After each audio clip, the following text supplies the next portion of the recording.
Okay lang ako. Ang tagal mo nang sinasabi yan, no? Sa una, totoo pa. Sa una, kaya mo pa talagang sabihin na, oo, okay lang talaga ako. Pero habang tumatagal, parang naging automatic na lang. Parang natutunan mo na lang siyang sabihin kahit sa totoo lang, hindi mo na nararamdaman. Hindi naman dahil gusto mong magpanggap o magsinungaling. Kung tutuusin, napagod ka na rin kasing magpaliwanag kung bakit hindi ka okay. Napagod ka nang humanap ng tamang salita para ipaintindi sa iba kung ano ba talaga yung nararamdaman mo sa loob-loob mo.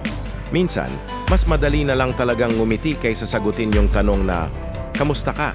Mas madaling tumango at sabihing, "Ayos lang," kaysa buksan ang isang usapan na alam mong hindi rin naman nila lubusang maiintindihan. Kasi alam mo sa sarili mo, kahit magpakatotoo ka pa, kahit ilabas mo lahat ng bigat na dinadala mo, baka ang isagot lang nila ay, "Ganyan talaga ang buhay," o "Kaya mo yan." Hindi nila makikita yung lalim ng sugat, yung bigat ng bawat paghinga.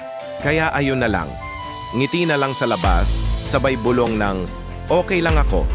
Pero sa loob mo, ang dami-daming sigaw na hindi mo mailabas. Ang daming salita na hindi mo masabi. Ang bigat, di ba?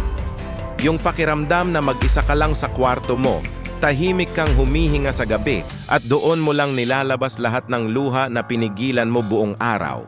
Yung pilit mong tinatapos ang bawat araw, sinusubukan mong maging productive kahit ang gusto mo na lang talaga ay humiga, magtalukbong ng kumot, at maglaho kahit sandali lang. Gusto mong takasan lahat. Pero heto ka, kinabukasan, babangon ka ulit. Haharapin mo ulit ang mundo. Magpapatuloy ka pa rin. Hindi dahil madali, hindi dahil bigla na lang naging okay ang lahat. Nagpapatuloy ka kasi kailangan. Nagpapatuloy ka dahil alam mong wala kang ibang choice, kundi magpakatatag para sa sarili mo at para sa mga taong umaasa sa'yo. Pero gusto kong malaman mo ito.